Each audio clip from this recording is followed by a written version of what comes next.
lis beaucoup évidemment, j'écris beaucoup, donc il m'arrive de prendre des notes. Par moment, je recopie mes notes et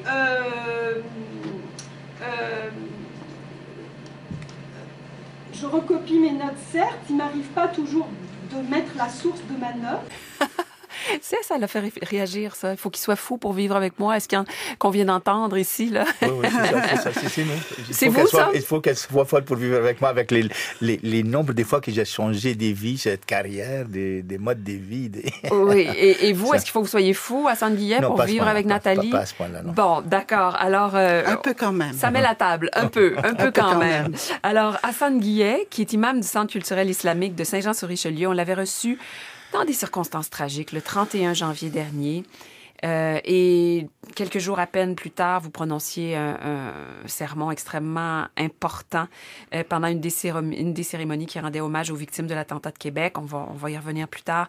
Et à ses côtés, Nathalie Groux, qui est sa femme. Bonjour Nathalie Groux. Bonjour. Qui est bibliothécaire à la ville de Saint-Constant. En effet. Dans le monde de la bibliothèque depuis toujours, passionnée de livres depuis toujours? Oui, ça fait quand même 35 ans que j'exerce comme bibliothécaire.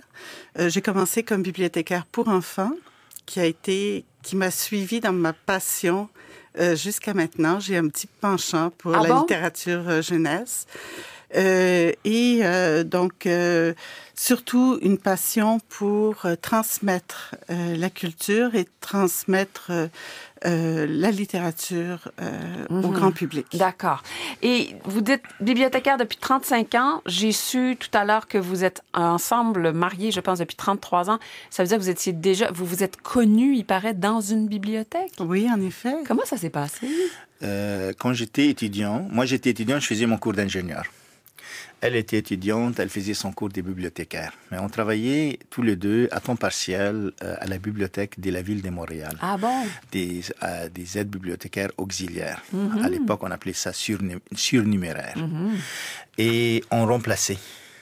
Et puis on faisait les tours des bibliothèques. Chaque fois qu'il y avait un remplacement, qu'il soit pour une maternité ou une maladie ou des vacances, ils appelaient les surnuméraires. Ah, ça pouvait être dans n'importe quel établissement. Okay. Oui. Les chances de se croiser souvent n'étaient pas élevées, alors. C'est ça. L'ironie, après qu'on s'est connus autour, on s'est rendu compte qu'on s'est suivis partout, mais on sent qu'on se rencontre. C'est un peu le hasard qui a fait ça. que... Non, on dit les hasards, mais nous, elle, Nathalie et moi, on pense que la bibliothécaire en chef à l'époque, elle s'appelait Madame Primo, qu'elle nous aimait tous les deux, puis elle voulait à tout prix. Mais elle l'a nié jusqu'à sa mort. OK, mais ça aurait été une entremetteuse, peut-être. Peut-être. Mais elle l'a nié jusqu'à sa mort. Elle dit, je suis très heureuse pour vous et je vous vois très bien ensemble. Mais j'ai rien fait. Nathalie, qu'est-ce qui vous a frappé chez cet homme qui était à l'époque, donc, d'origine libanaise, si je me rappelle bien, arrivé depuis pas très longtemps? Exactement. C'est ça, donc étudiant en génie. Qu'est-ce qui vous a charmé ou frappé chez lui? Son sens de l'humour, ça c'était la première chose. Et puis, on rigole ensemble parce que la première fois que je l'ai rencontré, il m'a offert de manger des feuilles de vigne avec lui parce qu'il était en train de manger son lunch. Donc, il faisait bien la cuisine. Aviez-vous déjà mangé? Non, jamais. Et des feuilles de vigne qu'il avait cuisinées lui-même? Oui. Donc, je me suis dit, bon, c'est un bon cuisinier, c'est un bon départ.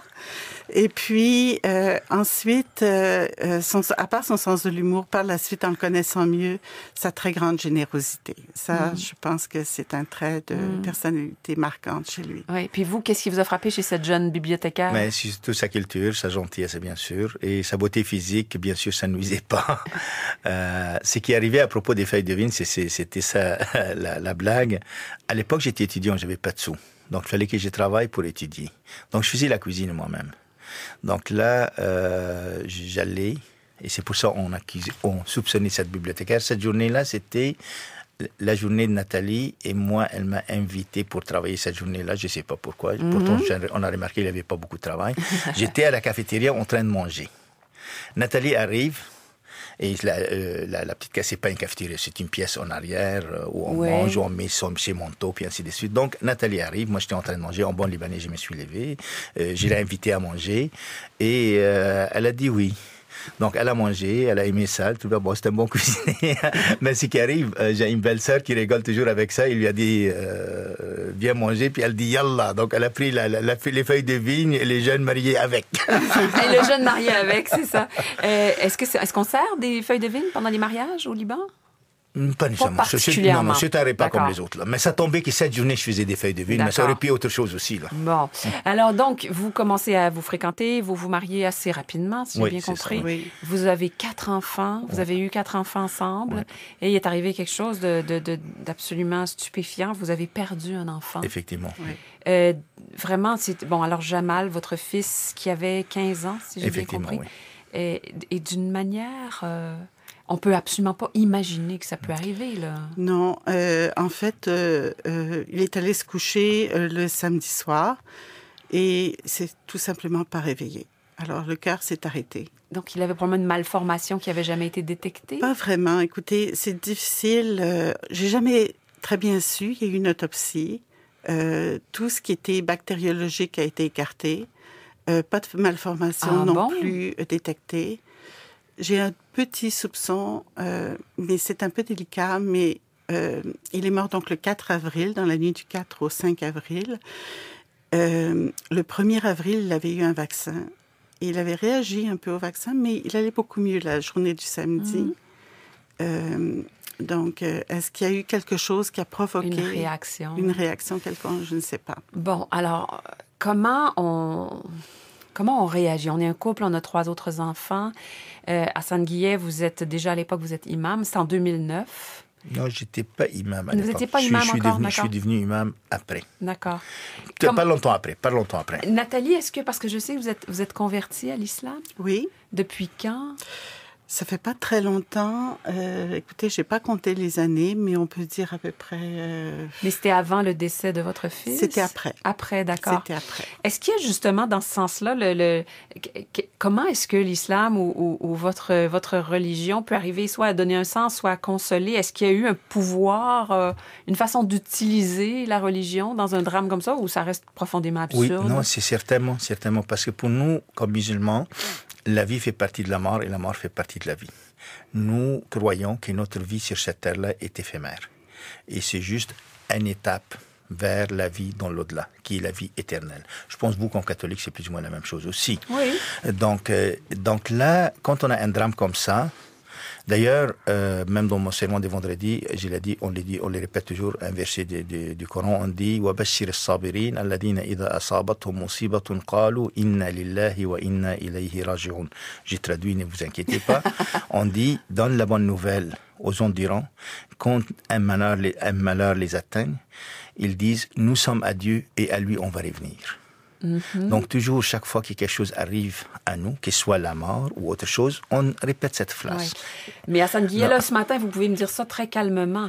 Mais au moment où ça arrive dans une vie, on est moins calme. C'est dur, mais ça dépend. Comme nous essayons, nous aspirons tous à la perfection. Il y a des gens qui s'approchent plus que d'autres, mais nous sommes imparfaits. Oui, effectivement, c'est dur, mais ça apaise, ça aide. Et moi, il y a des gens dans notre entourage qui ont eu les mêmes malheurs que nous, mais c'est des gens qui étaient athées. Puis on se rendait compte de la différence. Nous, c'est avec quiétude, avec paix qu'on accepte ça. Et moi, j'ai inventé deux projets d'ailleurs. Et les 2 projets qui commencent par C, culture. La culture, pour donner aux jeunes la culture que je ne pouvais pas donner à mon fils. Et c'est comme ça que je me suis impliqué pas mal dans les mosquées. Ça a même été un déclencheur. Ça a déclenché. Et l'autre culture au point de vue agriculture. J'ai fait un verger. Ah oui? J'ai fait un verger. Quand j'étais le plus dur de cette période-là, j'étais en train de planter des arbres. Mon fils aimait les arbres, puis aimait les livres, aimait la culture. Donc je me suis dit, pour faire vivre sa mémoire, je vais continuer sa mission dans la vie. Ouais. Si je peux me permettre... Oui, Nathalie? Suite à la mort de notre fils, bien sûr, ça a été très, très difficile. C'est certain que moi aussi, ma spiritualité m'a permis de passer à travers. J'ai toujours été croyante. Ça m'a aidé de passer à travers et je me suis rapprochée de plus en plus de la religion musulmane pour différentes raisons, dont celle-là. Dont laquelle?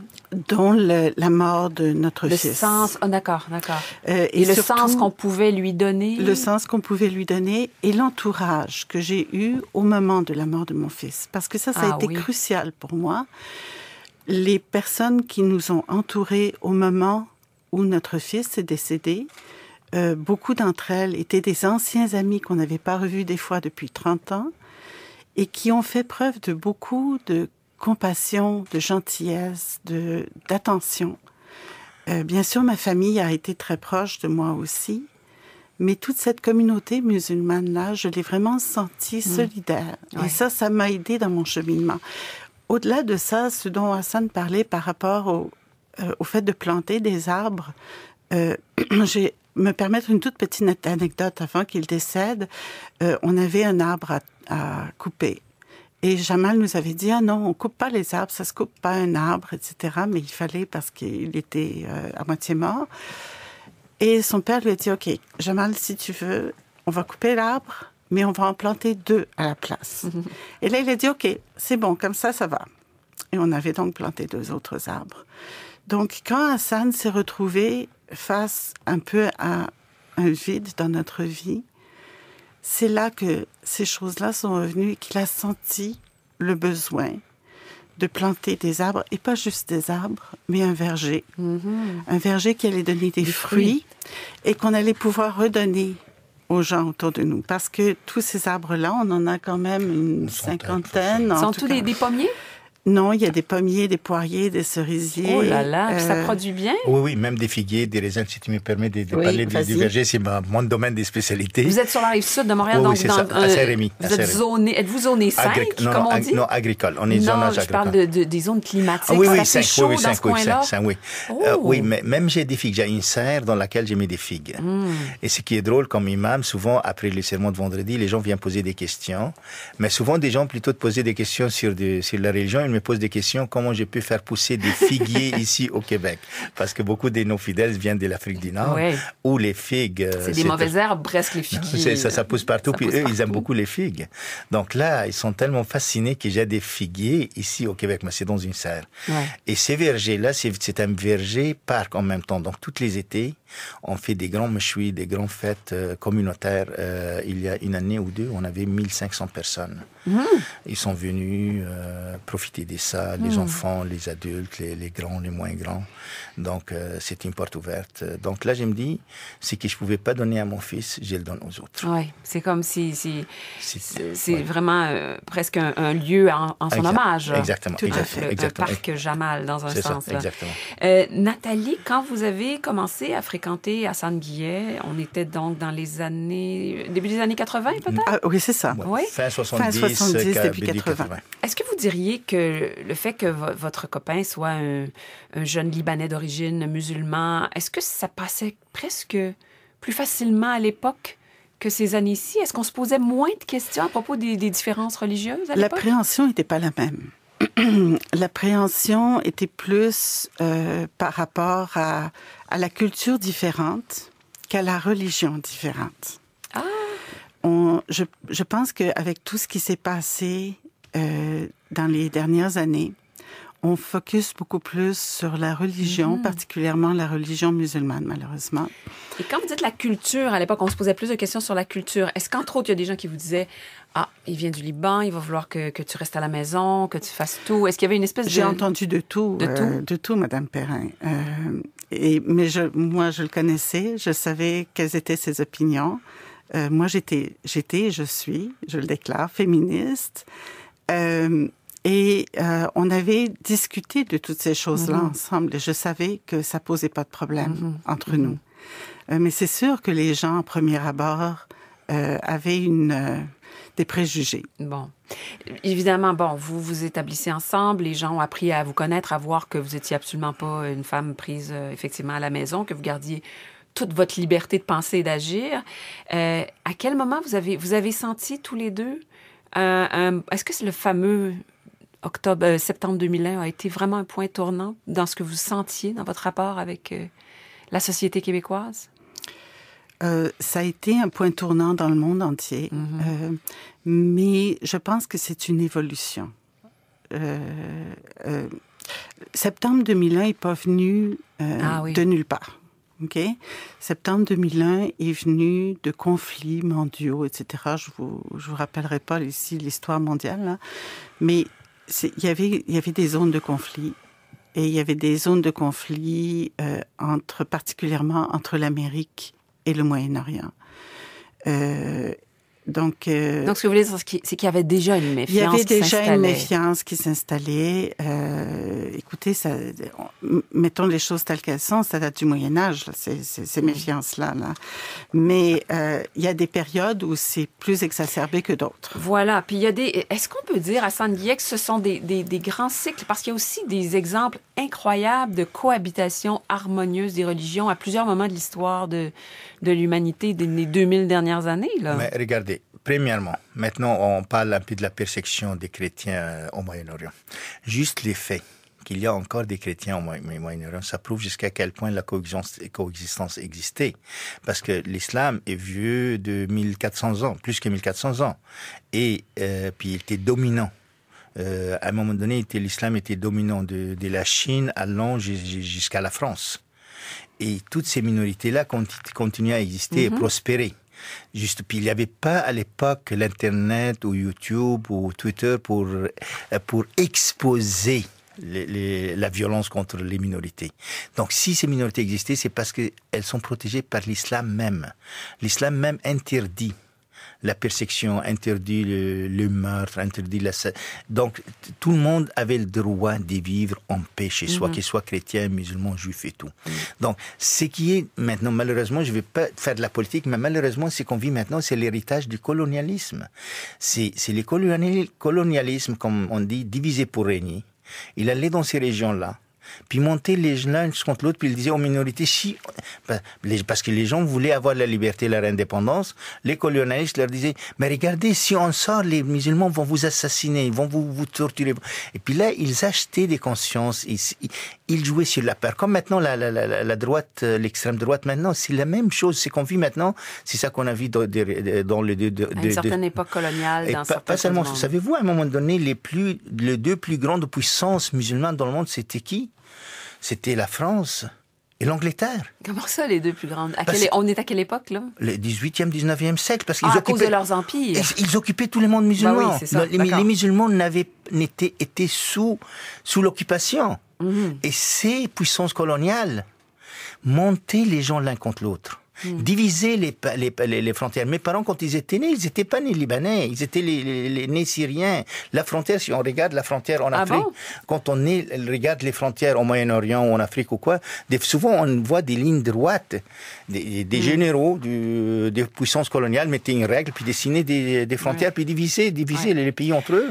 Donc, diviser, faire monter la haine les uns des autres, c'est évidemment... c'est de tout temps dans l'histoire de l'humanité et c'est toujours cette espèce de mouvement qui cherche à mieux comprendre. Et tout ça, c'est un peu peut-être ce qui vous a amené à tenir les propos que vous avez tenus le 3 février. On va écouter un extrait de ce sermon qui a tellement marqué les gens, mais pas rien qu'ici, mais partout à travers le monde. Le 3 février dernier, c'est l'imam Hassan Guillet, notre invité, qui a livré ce sermon lors d'une des 2 cérémonies qui rendait hommage aux victimes de l'attentat de Québec. Mais la question que je me pose et je vous pose à vous tous, est-ce que la liste des victimes était exhaustive?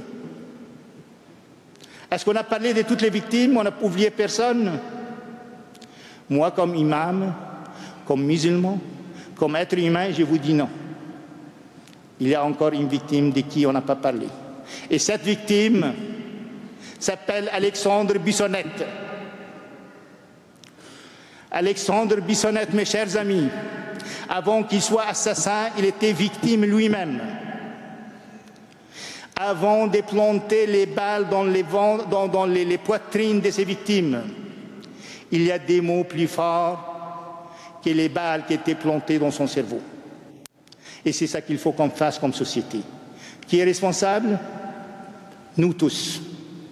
Il faut qu'on se regarde dans le miroir, puis qu'on se demande qu'est-ce qu'on peut faire pour que ça ne se répète pas.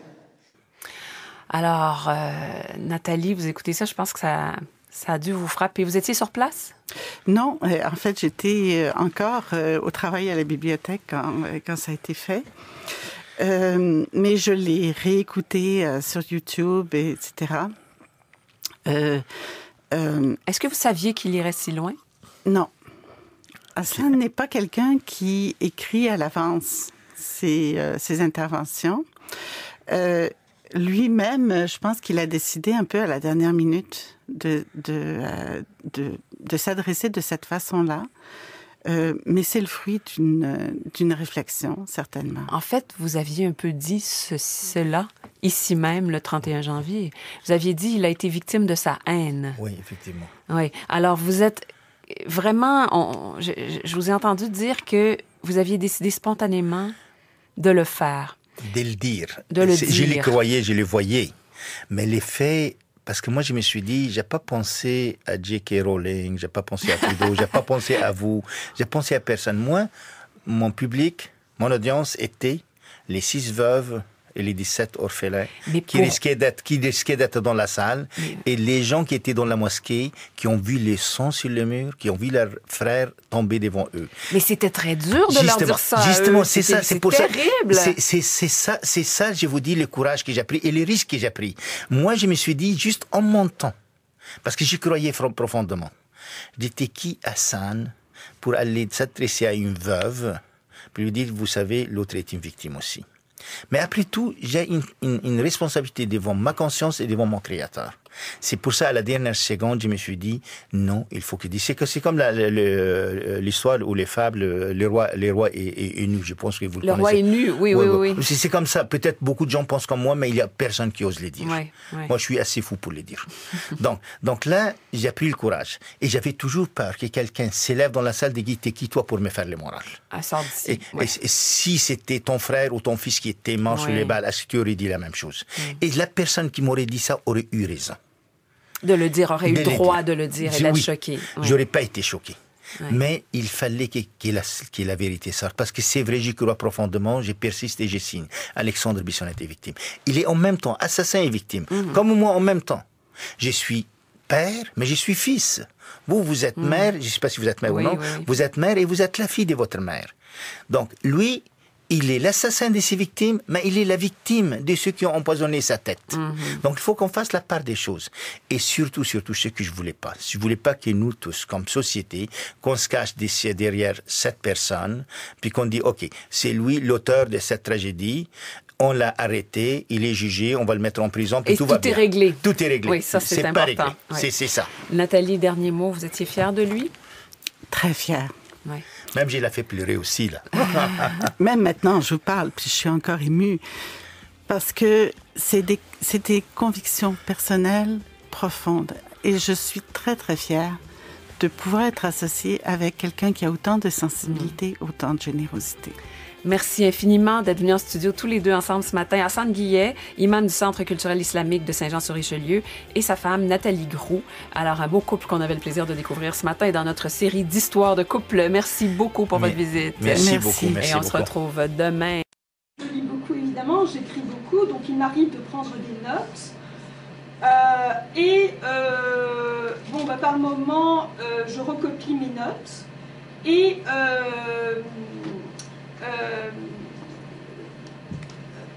je recopie mes notes, certes, il m'arrive pas toujours de mettre la source de ma note.